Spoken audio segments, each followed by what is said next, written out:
Bienvenidos a todos a la quinta clase de Recursos Naturales y Preservación Ecológica 1. Soy la profesora Mariana Urbano. Acá les dejo mi correo marianaurbano-89@hotmail.com para consultas. Bueno, comenzamos la clase hablando del término demografía. La demografía es la ciencia que estudia a las poblaciones. Demo significa pueblo, entonces ahí observamos que la terminología habla sobre el estudio de la población, de las poblaciones. Por ejemplo, las poblaciones humanas. ¿Qué es una población? ¿Sí? Son individuos, conjuntos de individuos de la misma especie. Por ejemplo, una población de aves, una población de perros, una población de humanos. En este caso vamos a hablar de la población humana. Bueno, entonces, ¿qué es lo que hacen? ¿En qué se interesan los demógrafos? En la distribución de individuos de la población en clases de edad y sexo. Es decir, en informarse acerca de cómo se distribuyen esos individuos en dicha población estudiada, dividiendo en clases de edad, ¿sí? En sexo, qué grupo femenino o masculino hay en esa población, cómo se distribuyen las muertes y los nacimientos, si hay muchos nacimientos, si hay muchas muertes. Entonces, para averiguar cómo evoluciona una población, cómo se desarrolla esa población, por ejemplo, se realiza un censo. El censo es uno de lo que se realiza para recaudar información. Por ejemplo, se contabiliza los datos personales de cada familia, el empleo, la salud, muchos datos de la familia. Por ejemplo, cada uno de nosotros habrá presenciado un censo en el que personas ingresan, visitan cada hogar y a cada familia y encuestan a las familias, preguntando de qué trabajan, la educación, hasta qué nivel han llegado, si poseen o no alguna enfermedad, etcétera, etcétera. Datos personales o características de cada uno. ¿Cuál es el objetivo entonces de la demografía? Estudiar los movimientos que se presentan en las poblaciones humanas. Ese gráfico de torta que les puse ahí es para mostrarles cómo, por ejemplo, se grafican esos datos que se obtienen, que se recaudan, por ejemplo, mediante el censo. Por ejemplo, estos colores que vemos aquí, como el amarillo, el rojo, el verde, el azul o celeste y el violeta, indicarían datos o valores obtenidos, por ejemplo, de edades, grupos de edades que se han obtenido, que en una población, por ejemplo, el celeste indicaría que más del 25% está en un rango de edad entre, supongamos, 70 y 90 años. Entonces ese rango, ese gráfico, esa porción celeste indicaría que una proporción del 25% de la población está entre ese rango de edad. Y así sucesivamente con otras edades. Podría ser, para ejemplificar. ¿Qué es un censo? Son registros estadísticos, ¿sí? Que se recauda información acerca de la población. Cómo es la gente, cómo vive, y cómo va modificándose o evolucionando esa población a lo largo del tiempo. Con ello se va a averiguar la cultura de la población, la educación, el empleo, la vivienda, cómo viven, ¿sí? Si tienen acceso a las necesidades básicas. Bien, durante el siglo XIX y el siglo XX, la práctica del censo, este registro estadístico, se fue extendiendo a todo el planeta. Había países que no lo utilizaban. Luego sí se comenzó a extender sobre casi todo el planeta. Y es una práctica que en algunos países se realiza entre 5 a 10 años. En nuestro país es menos de 5 años. Hay otros países que es más de 5 años, por ejemplo, cada 5 años. Si no me equivoco, en nuestro país cada 4. Los criterios evaluados pueden ser lugar de residencia, de dónde provienen, de dónde nacieron, ¿sí? El estado civil, si son solteros, casados, en concubinato, sexo masculino o femenino, la edad, el rango de edad de las personas, si tienen hijos o no, el empleo, dónde están viviendo actualmente, el nivel de estudios, y etcétera. Parámetros demográficos. Son los procesos que dan lugar a cambios numéricos de las poblaciones. Con estos parámetros se realizan tasas de natalidad, mortalidad, emigración e inmigración, en donde es la manera en donde se establecen relaciones acerca de los datos obtenidos con la población total. La mortalidad es el cociente, la división entre el número de personas que murieron en esa población durante un año, durante una unidad de tiempo, en especial generalmente es en un año, dentro de una población determinado y una determinada proporción de la población.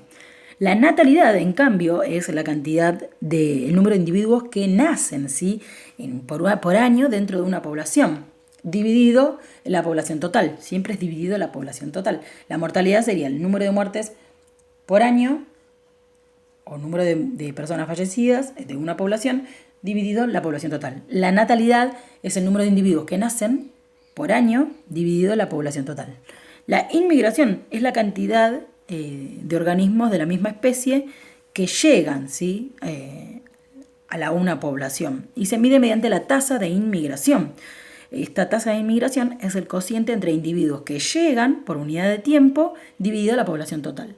Y por el contrario, la emigración es la cantidad de organismos que se van de una población, que se van hacia otro lugar. Y se mide mediante la tasa de emigración, que es el cociente entre individuos que emigraron, que salieron de determinada población por unidad dividido por la población total. Tenemos acá parámetros demográficos, son índices que determinan la población humana, ¿sí?, que se utilizan para analizar una población.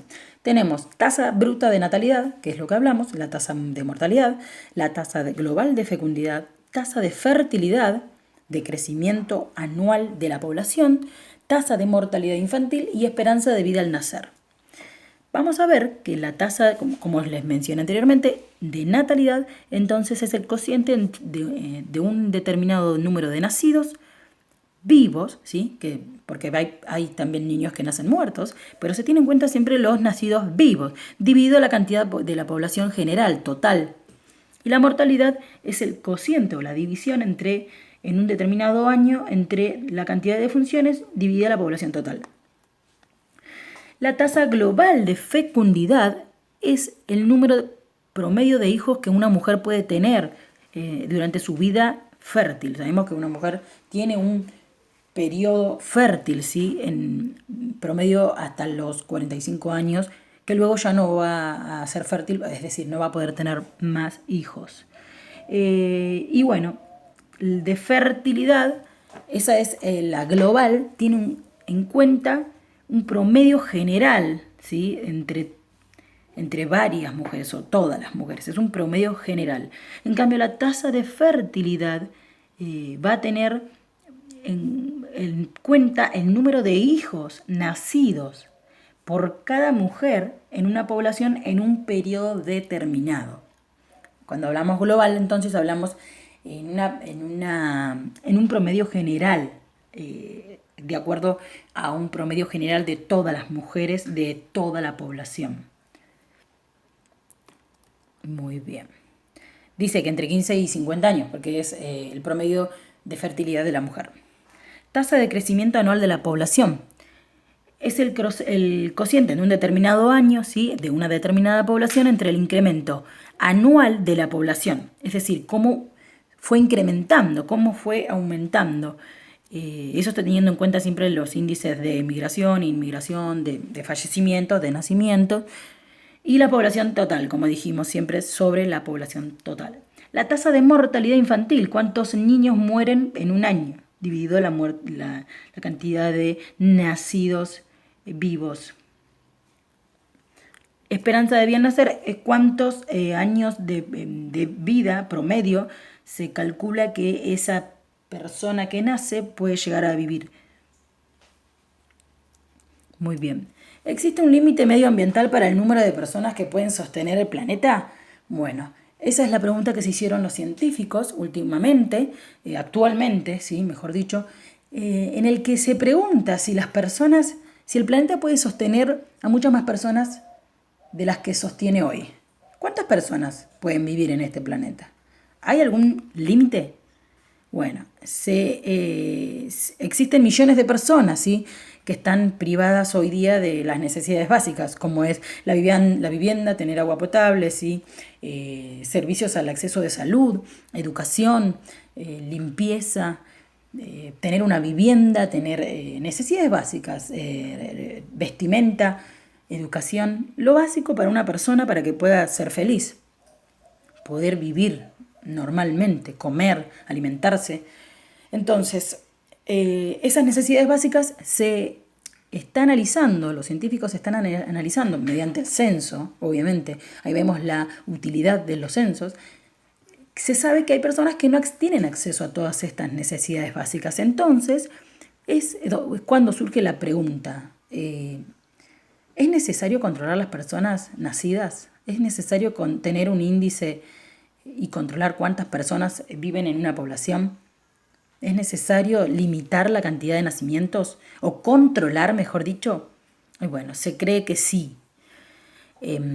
¿Por qué? Porque uno de los límites más preocupantes para la subsistencia de la población, para que la población tenga acceso a todas las necesidades, se preocupan por la tierra cultivable. Por ejemplo, se sabe que hoy día se utiliza mucha parte del planeta, gran parte del planeta se utiliza para áreas urbanas, ¿sí?, para construcción de áreas urbanas e industriales. Se construyen tantas casas que ya no queda territorio cultivable. También un gran problema es el agua dulce, que es un recurso natural que está escaseando. Sabemos, ya lo dijimos en las anteriores clases, que el agua dulce es un 2% aproximadamente es agua dulce del agua del planeta que tenemos en la Tierra, ¿sí? Sabemos entonces, y encima lo estamos contaminando y no lo cuidamos. Entonces eso es un gran problema, la escasez del agua potable. Y bueno, es un tema a analizar, ¿sí?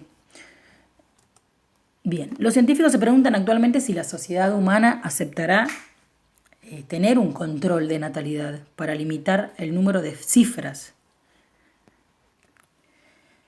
¿Qué es lo que queremos decir con limitar el control de natalidad? Para limitar el número de cifras, es decir, controlar cuántos nacimientos hay. Como por ejemplo en China hay un límite, las personas no pueden tener muchísimos hijos por año, o no pueden tener más de, no sé, 4 o 5 hijos. Acá en Argentina se observa que las familias son muy numerosas. Hay familias que tienen 10 hijos, 11 hijos, 14. Bueno, el control de natalidad se refería a eso, pero lo que se preguntan actualmente los científicos es si es que la sociedad humana aceptaría ese control de natalidad, que tengan un límite para tener hijos, ¿no? ¿Para qué? Para luego hacer un buen uso de los recursos naturales y que haya una buena distribución. ¿Por qué? Porque se cree que cuando empiezan a escasear los recursos naturales, la naturaleza, el medio ambiente, es inteligente y es el mismo que actúa para regular esto, ¿sí? Es por eso que luego surgen enfermedades, hambre, guerras, ¿sí? Por guerras principalmente por ejemplo, el agua. Se cree que la próxima guerra va a ser la guerra del agua, ¿sí? Cuando ya empiecen a escasear, que hay países en donde hay escasez de agua, se cree que la próxima guerra va a ser del agua, no del petróleo. Bueno, hasta acá llegamos. Nos vemos la próxima clase, que sería la sexta. Nos vemos, saludos.